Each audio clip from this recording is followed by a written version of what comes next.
Olá, meus amigos, olá, minhas amigas, muito boa noite a todos. Nós estamos aqui ao vivo para começar a nossa live sobre o contrato de doação, né? E como todos já sabem, nós vamos hoje receber o nosso professor Pablo Stose, que já está aqui, inclusive.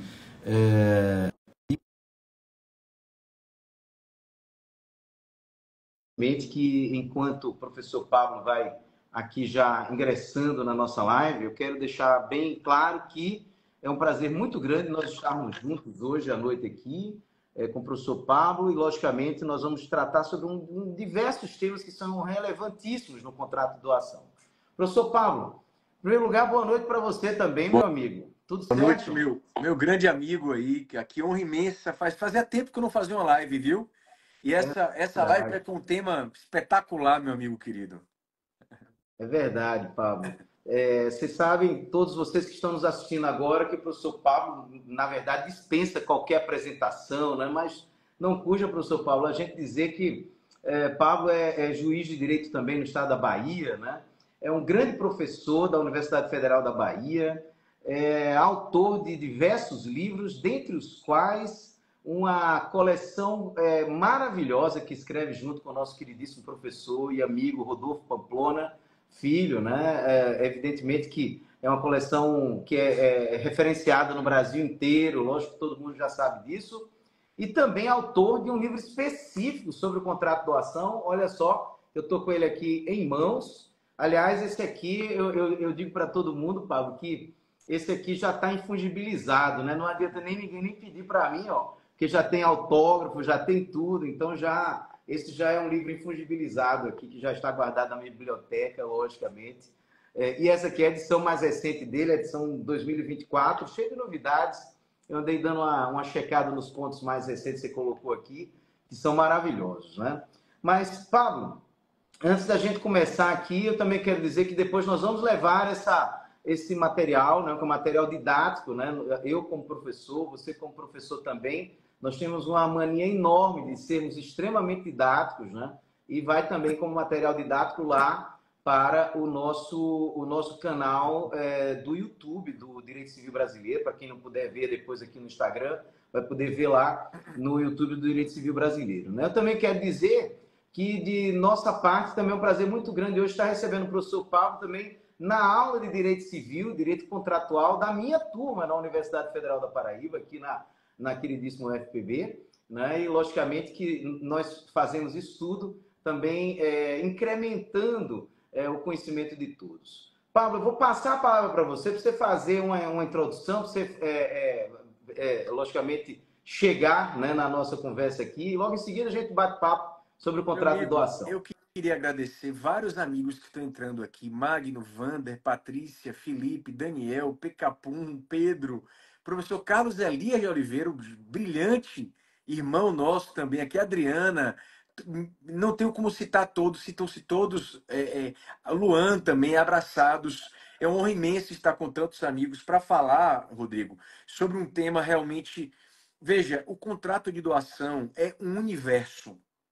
Então, você que está aí nessa live agora tem que entender o seguinte: quer você queira fazer concurso, quer você esteja na advocacia, o contrato de doação, eu diria que é um universo à parte dentro do campo contratual. Rodrigo fez um comentário, eu queria mandar um abraço especial para a turma dele da UFPB, meus queridos amigos e amigas do coração. E é verdade o que você falou, Rodrigo, que o contrato de doação ele é ao mesmo tempo simples e profundamente complexo. Sim. Então, hoje, eu comentava hoje na aula que eu gravei, você que quer advogar e você que advoga, eu vou dizer uma coisa, até na condição de membro da comissão do Senado da reforma do Código. Eu arrisco dizer que a advocacia, não apenas preventiva, não apenas consultiva, mas a advocacia extrajudicial no Brasil vai ganhar muita força nos próximos anos.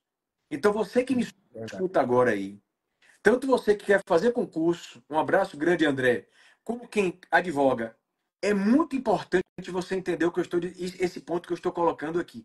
A advocacia extrajudicial vai ganhar muita força.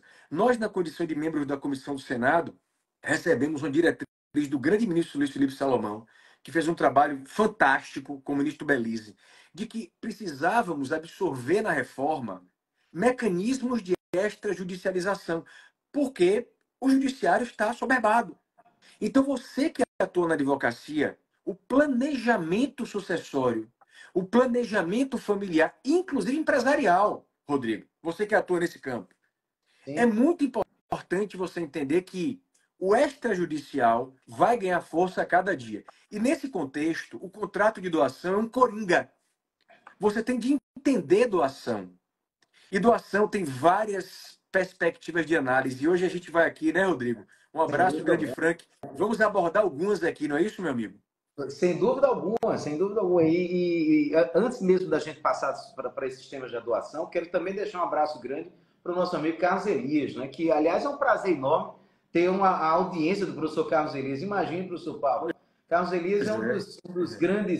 dos grandes gênios do direito civil brasileiro atualmente, né? Grande Assim, amigo, doutora Vanessa, um uma, abraço, grande Carlos Elias. uma, Mas é isso, irmão. Então a gente tem que botar na cabeça que eu agradeço a sua página, o Direito Civil Brasileiro, que é uma referência nacional, pela oportunidade de trazer para os nossos amigos aqui no Instagram, no YouTube também, essa oportunidade de raciocinar doação.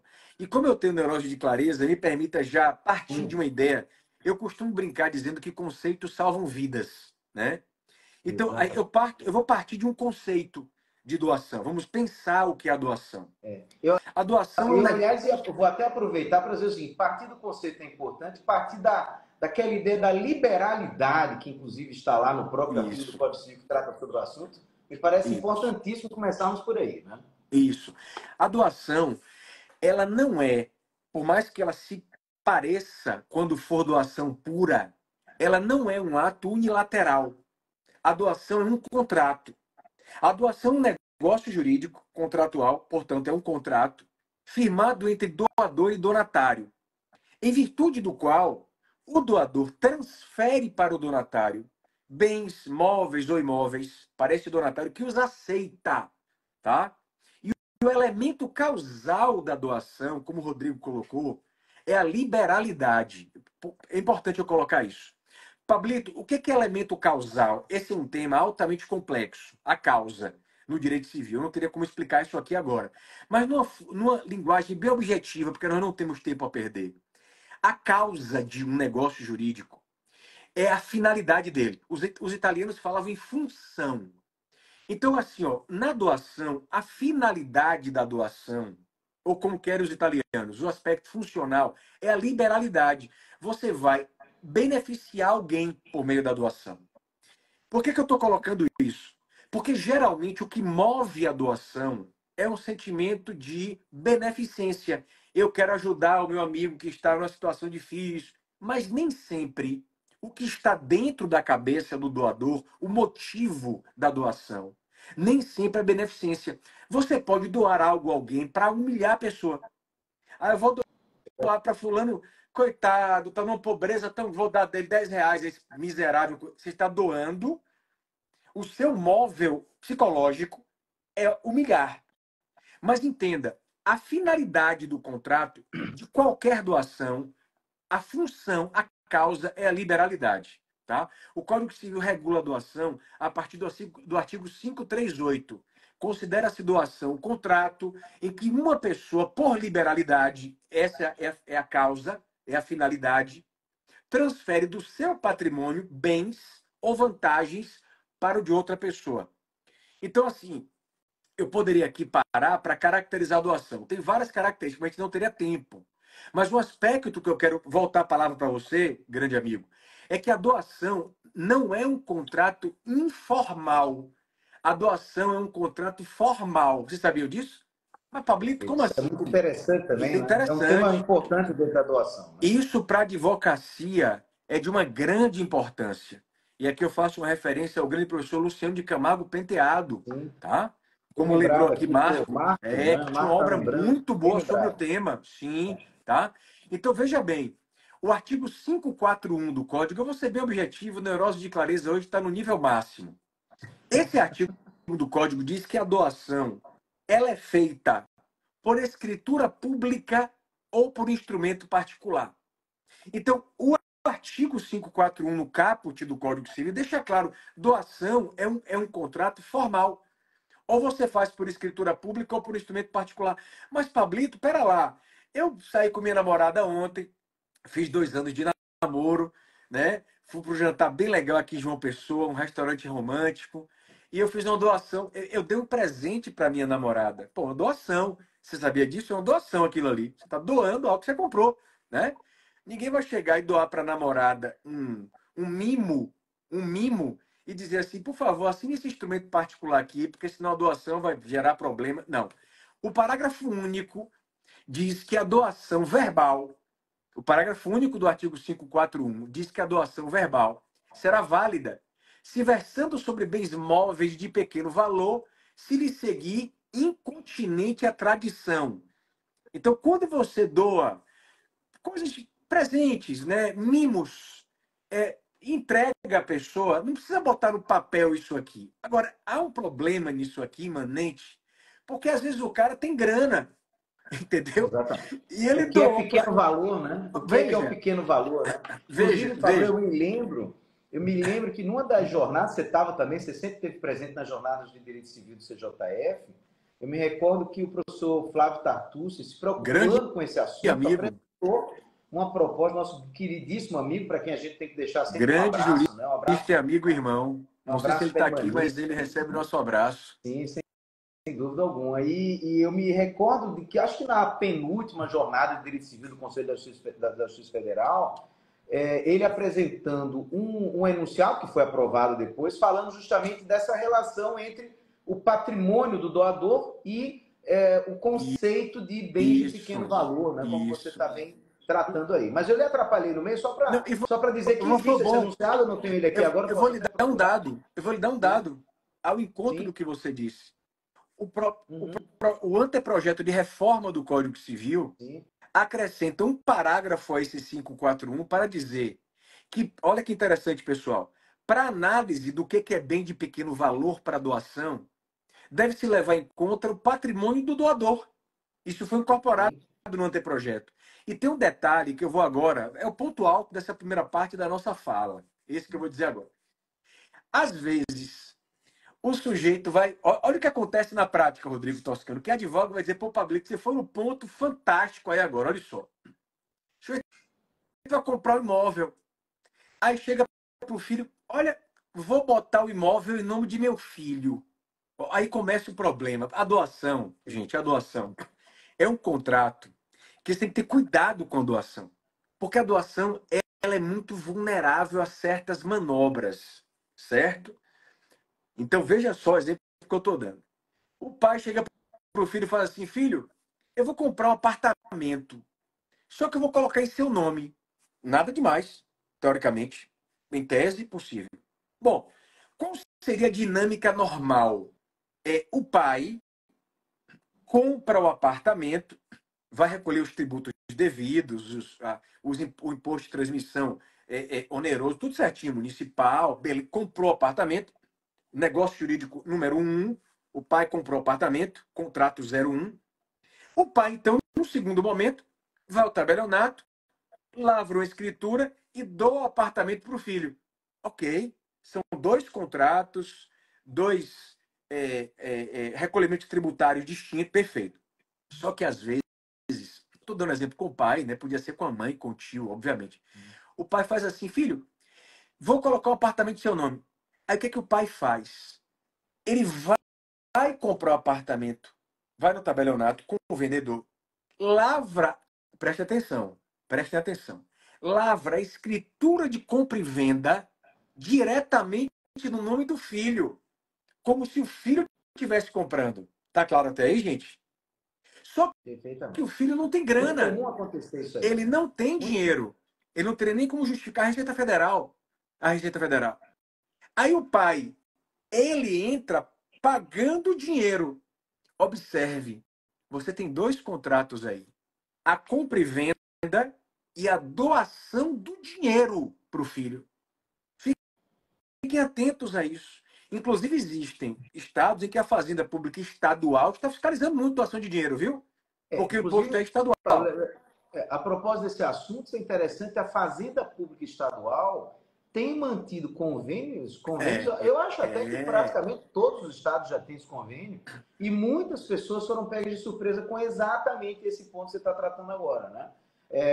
Muitas vezes nas escrituras de aquisição se fazia menção a uma expressão bem comum que o tabelião costumava usar, ou até costuma usar, que diz lá o seguinte, que é fulano de tal que compra o imóvel para o seu filho. Ora, se eu compro o imóvel para o meu filho e ele não tem o dinheiro para pagar, é como você está dizendo, tem que ter uma fonte para o dinheiro, logicamente que a fonte vem da doação do dinheiro do pai para o filho.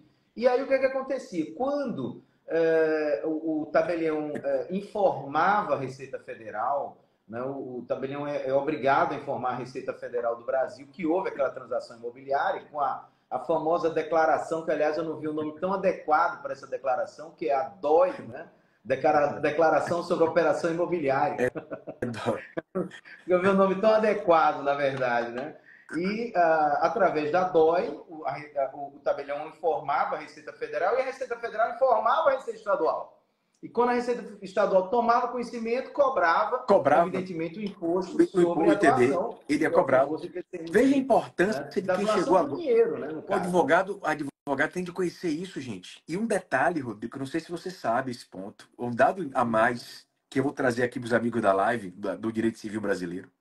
O anteprojeto de reforma do Código acrescenta um parágrafo ao 541, dizendo: é válida a doação de valores pecuniários empregados pelo donatário para pagamento do preço ao alienante, o vendedor, na compra de bens, ainda que não declarada expressamente a liberalidade no instrumento contratual e ainda que o pagamento tenha sido feito diretamente ao alienante. Muito bacana isso aí, né? Vou mais além. Você que é dúvida que Rodrigo, houve realmente a doação. O advogado que está na live agora, o advogado, que está tendo um problema dessa natureza, que quer sustentar uma tese de que essa doação ela tem cabimento.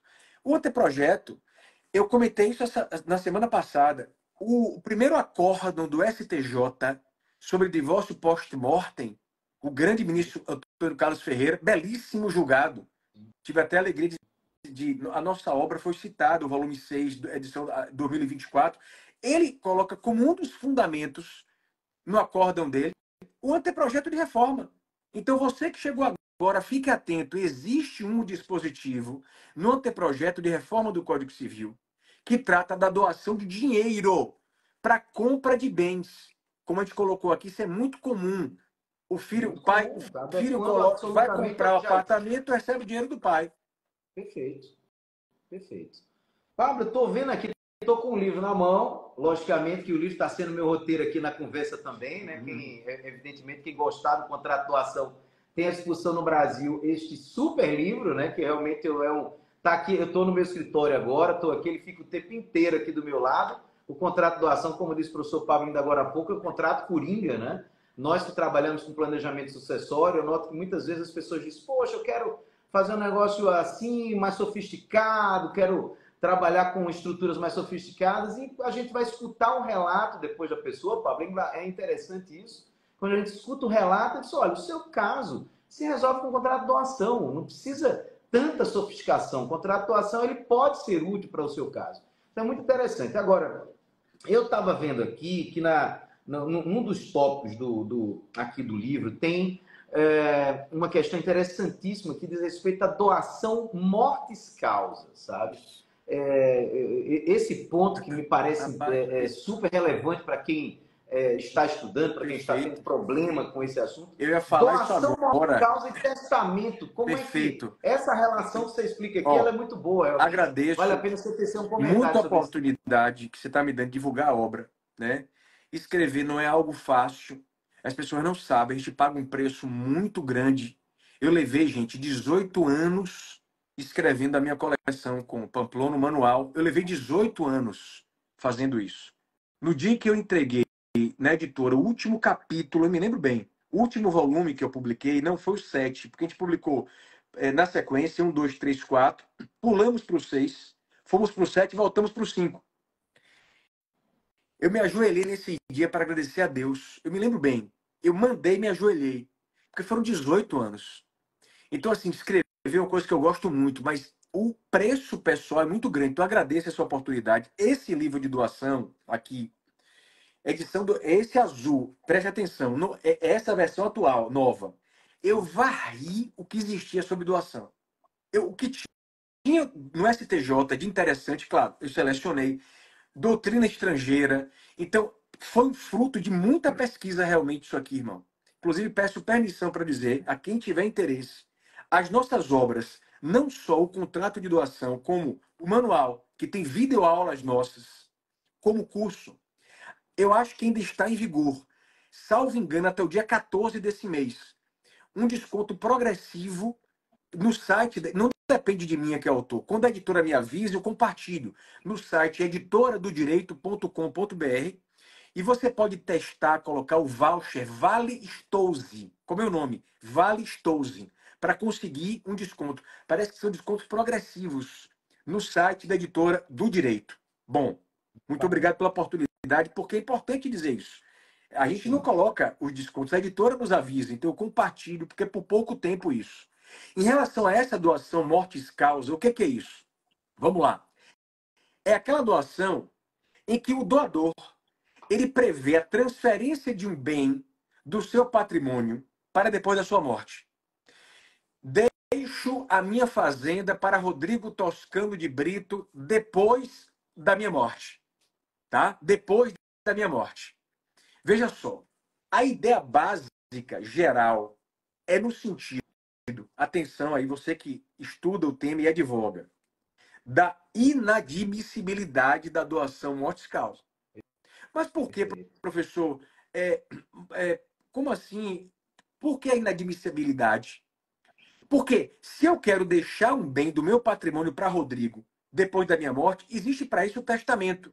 O Código Civil português, por exemplo, no artigo 9461, diz: é proibida a doação por morte, salvo nos casos expressamente previstos em lei.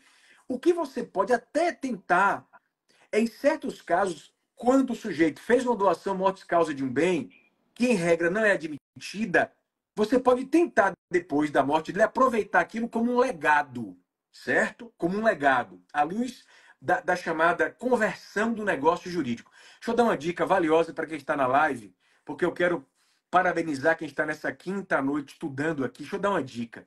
Eu encontrei um julgado do STJ. Eu não tenho como explicá-lo aqui agora. Mas, Rodrigo, vale a pena você anotar, meu irmão, esse julgado. Sabe por quê? Sim. Foi um julgado em que o STJ admitiu o aproveitamento. Eu coloquei julgados dessa natureza no meu livro. Eu fui selecionando. Veja, o STJ ele admitiu o aproveitamento de uma doação.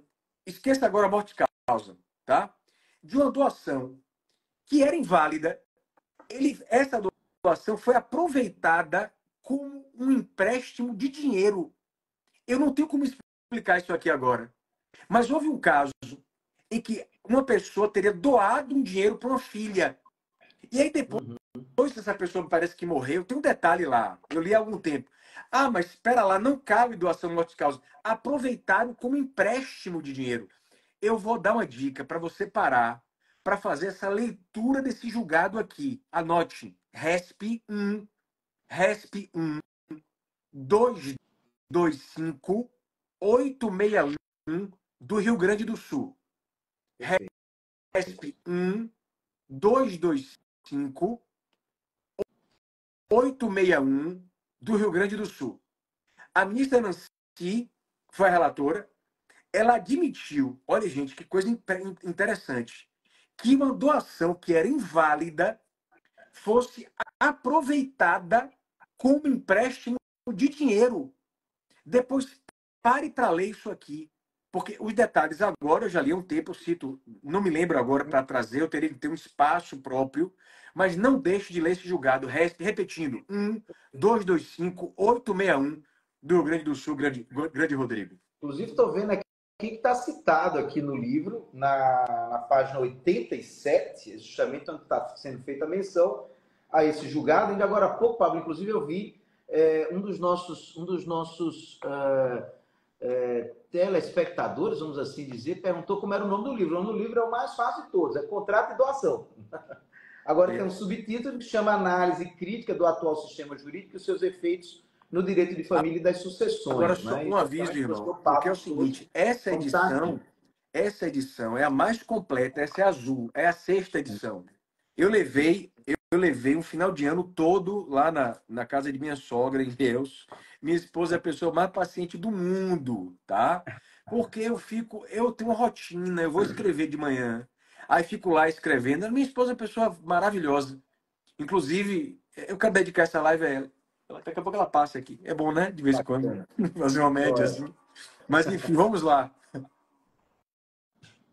Doação aí, não. inoficiosa. Doação Tem inoficiosa. uma outra questão, essa questão da doação causa-morte, como você disse, também eu vi uma pergunta ainda agora há pouco passando, só para deixar esclarecido, conforme o professor Pablo já tinha deixado esclarecido, que ela não é aceita, logicamente, pela nossa sistemática jurídica, né? E, evidentemente, a não ser que ela possa ser aproveitada como um legado, né, Pablo? Você até faz uma explanação sobre esse tema, né? Isso, como legado, exatamente.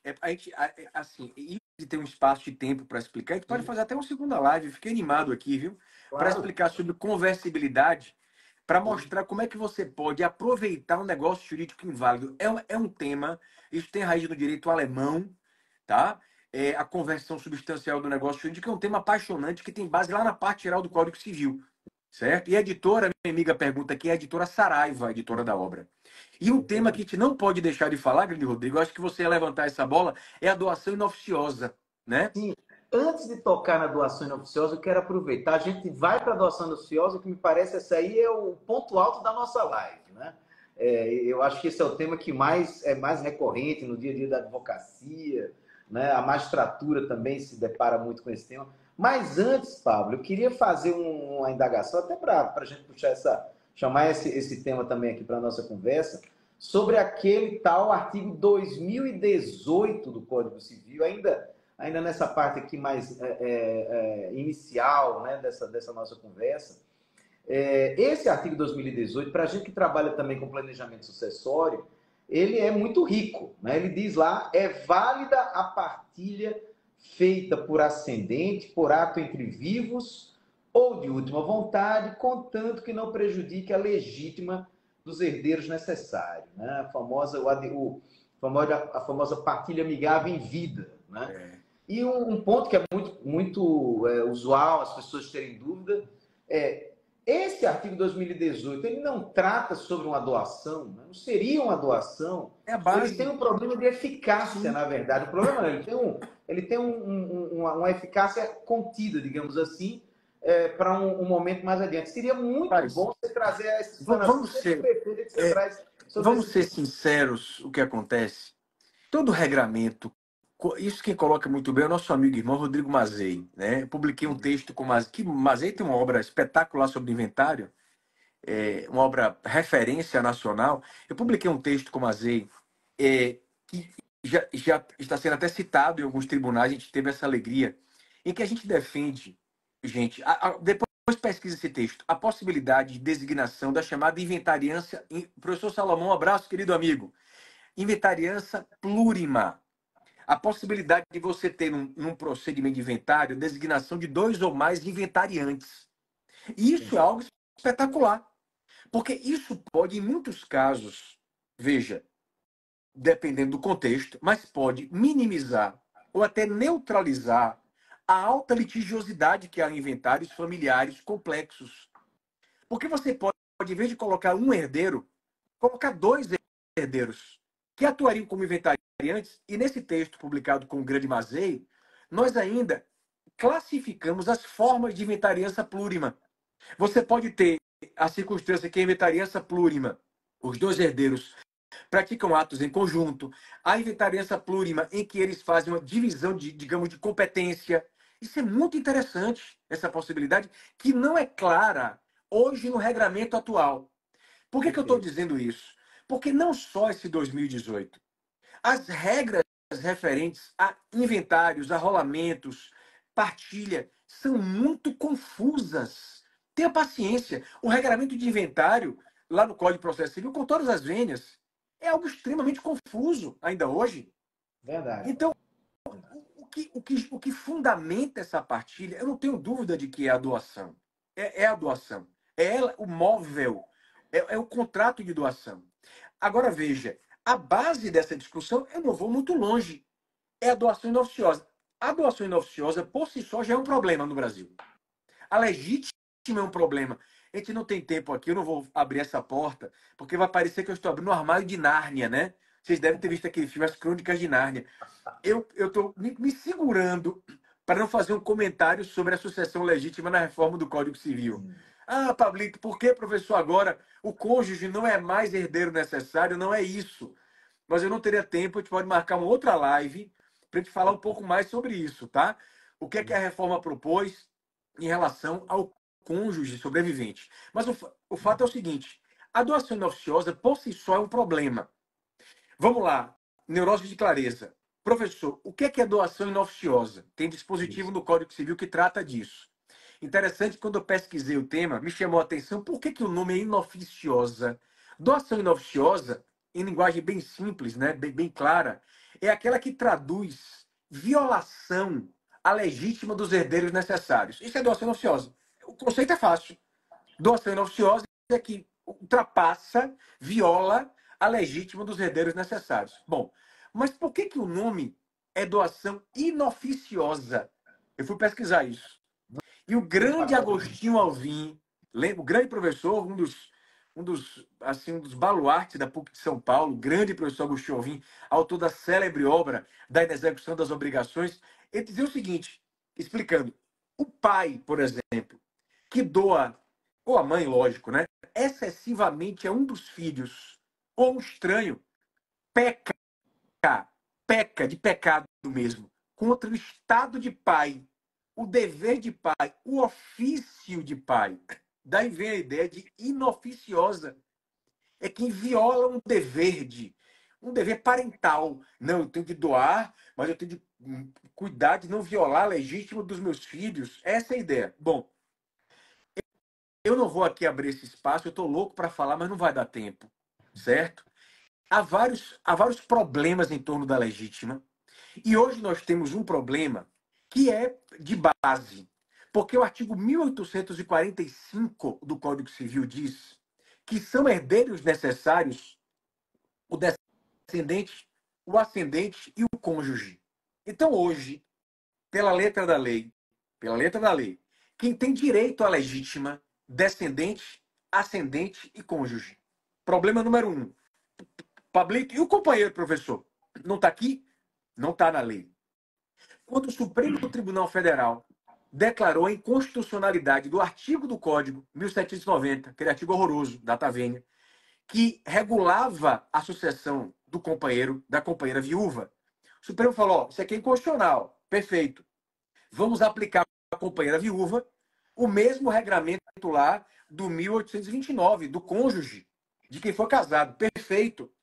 Só que o Supremo não colocou uma pá de cal nessa pergunta. Ele não respondeu efetivo, até porque não era objeto da decisão lá.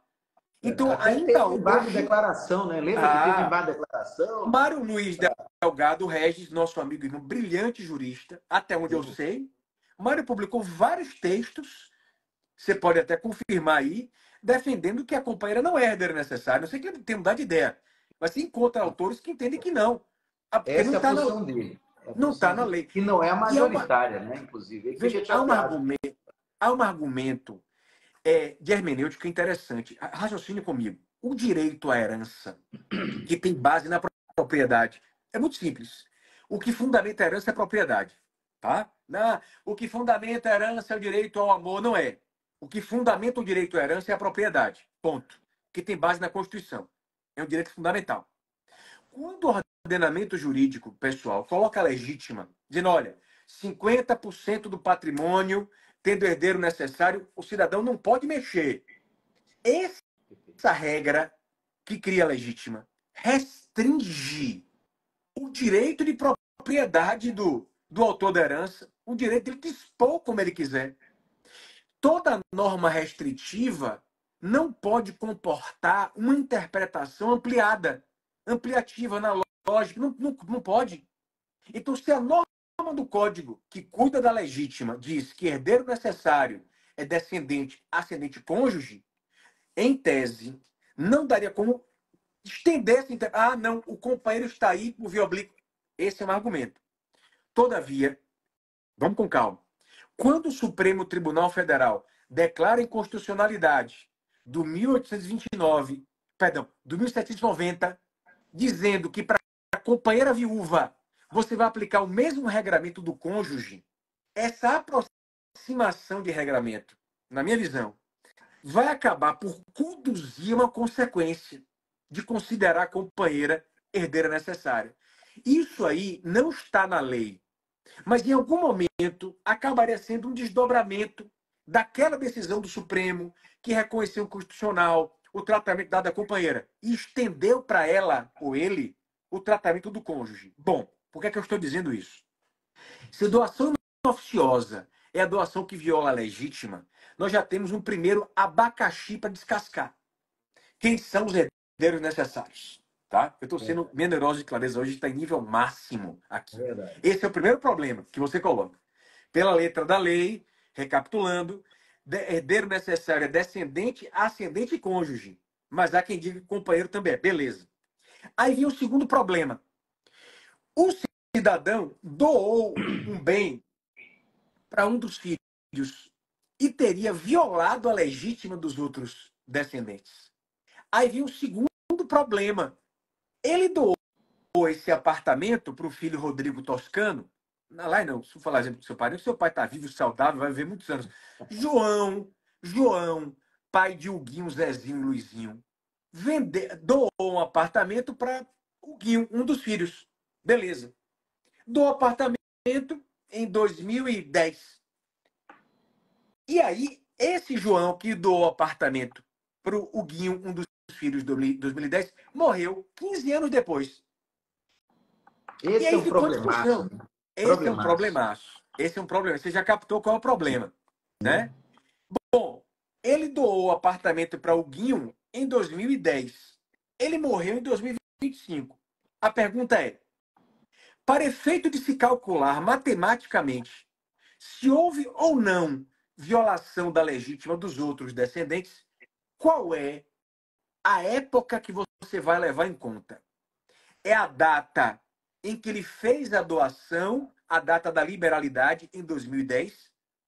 Ou você vai levar em conta a data em que ele, doador, morreu em 2025? Porque o patrimônio flutuou, variou. Eu sempre defendi que, para efeito de se calcular a doação inoficiosa, a data é a do tempo da liberalidade. Sempre defendi isso. O Superior Tribunal de Justiça, esse é o julgado que eu tenho mais recente, esse aqui agora, esse RESP 2, pode ser que você encontre outro, 2026288, repetindo, RESP 2026288, 2026288, Grande France. Um abraço, meu amigo. Franci Alves. Não é Grande France, não é essa data. Olha só, não é que sua opinião esteja errada, é uma linha de pensamento. Mas o STJ diz o seguinte, grande doutor Fran, um abraço, querido amigo, obrigado pela sua participação. O excesso caracterizador da doação inoficiosa deve ser considerado no momento da liberalidade. É na data da doação. Sendo irrelevante saber se os demais bens existentes nesse momento foram ou não efetivamente revertidos em favor dos herdeiros necessários após o falecimento do doador ou se os referidos bens compuseram ou não acervo. Então, de acordo com o entendimento mais atual do STJ, para você calcular se houve ou não, um abraço, amigo, violação da legítima, você leva em conta a data da doação, da liberalidade. E encerrando, porque a gente estourou o tempo aqui, eu nem senti, meu amigo. Tem que ter outra live, viu? Mas um projeto de reforma do Código Civil. Para lhe ouvir, a gente fica aqui até amanhã. Não tem problema algum. O projeto de reforma, perdão, anteprojeto, no parágrafo 1º do 549, vai dizer: o cálculo da parte a ser restituída considerará o valor nominal do excesso ao tempo da liberalidade. Então, o anteprojeto reforça a tese, o entendimento do STJ mais recente, de que para efeito de cálculo da doação inoficiosa, se houve ou não violação da legítima, leva-se em conta a data da doação, a data da liberalidade. Meu querido amigo Antônio Faisal, um abraço, meu irmão. Ó, eu nem senti, a gente estourou nosso tempo aqui Não, totalmente. mas eu vou aproveitar essa explanação que você fez agora, que é absolutamente clara, como você diz sempre, Pablito, você tem essa mania, essa neurose de clareza, né? Para pegar esse gancho e perguntar o seguinte: uma das grandes dúvidas que tem no dia a dia da doação também é essa questão das doações sucessivas, né? Então, o cara tem lá, e com a inoficiosidade, logicamente, que pode ocorrer. Você tem lá um patrimônio de 1 milhão, conforme a regra, você pode doar 500. Ok. Aí você vai lá e doa 500 hoje. Aí daqui a mais 4 anos você tem um patrimônio de 500, porque restou, vamos dizer assim. Aí doou mais 200. Então, se você for ver bem, você já está doando daqueles seus 1 milhão, em 1 milhão de reais que você tinha antes, você vai com 700. Depois você doa mais 100, né? Então, você tem doações sucessivas que acabam, evidentemente, afrontando a legítima, né? E essas doações sucessivas, eu me lembro muito aqui, eu quero deixar um abraço, não posso deixar um abraço, fazer uma lembrança, trazer como lembrança o nosso professor Zeno Veloso. Eu lembrei de deixar um abraço para o professor Salomão e para o professor Mazei, que estavam ainda agora há pouco aqui conosco. O professor Salomão, eu imagino que deve estar, mas quero deixar um abraço para o professor Salomão e para o professor Mazei e deixar uma lembrança sempre muito, muito saudosa, muito salutar do nosso professor Zeno Veloso, né? O professor Zeno falava muito sobre essas questões relacionadas à doação inoficiosa. E nesse ponto das doações sucessivas, eu me lembro muito bem que Zeno sempre se preocupava muito com isso. Poxa, como é que a gente vai calcular isso? O cara vai lá, faz... Primeiro parte de um problema que é saber qual é o tamanho do seu patrimônio. Isso já é um problema, né? A gente está falando aqui em 1 milhão, num exemplo muito simplório, né? 1 milhão. Dou 500, ok, está dentro daquilo que você pode dispor, não haveria problema. Mas você doou 1 milhão, doou 500, depois doou mais 200, depois doou mais 100, depois doou mais 100, e na verdade você estaria sempre dentro da metade que você poderia doar, só que afrontando a legítima em um determinado ponto ali das doações. Esse é um ponto que vale a pena você tocar, Pablo, você está justamente tratando desse tema agora de modo tão claro, né, que vale a pena a gente deixar também essa informação para todos que estão nos assistindo, né? Eu nesse ponto aqui, você falou no grande Zeno Veloso, nosso querido amigo, né? E Exatamente. eu faço outra homenagem aqui em relação a isso, ao grande ministro Paulo de Tarso Sanseverino. Sim, verdade. Né? Bem lembrado também. Um nome muito bem lembrado. Porque a gente teve oportunidade, eu tenho uma parte do livro em que eu trago uma explicação sobre doações sucessivas, em que eu cito a posição do ministro Sanseverino. E eu sigo essa posição dele, especificamente. Ele ainda dá um exemplo, né? Ele diz assim, uma pessoa viúva tem 5 filhos e possui um patrimônio de 1 milhão. Faz 3 doações sucessivas à entidade de caridade, 300 mil, 400 mil e 100 mil. A última doação é nula, enquanto a penúltima tem de ser reduzida. Então, não dá aqui para eu explicar, como eu tenho neurose de clareza, eu recomendaria, quem puder, obviamente, né? Às vezes, na biblioteca tem essa parte da minha obra, coloca matematicamente essa explicação das doações sucessivas. Aliás, o porque eu não teria. maravilhoso. O ideal seria eu ter um quadrinho para explicar isso aqui, tá? Mas eu queria fazer essa homenagem ao professor, o ministro Paulo de Tarso, porque eu sigo especificamente a obra dele aqui. Eu cito e reproduzo isso aqui. Entendeu, amigo? E esse exemplo que ele usa, Pablo, eu acho que ele é um exemplo realmente muito didático. Se eu não me engano, eu não estou conseguindo localizar aqui a página, mas eu me recordo que tem essa explanação aqui especificamente, né? E também está aqui aberto na minha frente, eu abria. É exatamente no começo do capítulo que eu falo sobre doação inoficiosa. Ah, tá. Doação inoficiosa. Tá, então bem aqui já entendeu? nessa nessa parte explicação. inicial aqui, que está aqui, vamos ver aqui. Você não tem o número do julgado aí também? Seria bom a gente anunciar o número do O julgado, mas número, na também... verdade, eu cito a obra dele. A Ah, obra tá. é uma obra dele. Olha, o que tinha sobre doação, eu varri. Eu Pronto, varri eu o que estou tinha vendo sobre aqui. doação. Estou vendo Eu aqui. A entrei obra dele que na você estante cita, virtual, eu fui comprando o que tivesse sobre doação, entendeu? Para enriquecer essa obra. Entendeu, meus página amigos? 93, achei aqui. É a obra dele, tem razão. Você faz a citação da obra Isso. dele e ele fala da pessoa que tinha 1 milhão, faz 3 doações sucessivas à entidade de caridade, 300 mil, 400 mil e 100 mil. Aliás, os números que ele utilizou aqui são muito didáticos, né?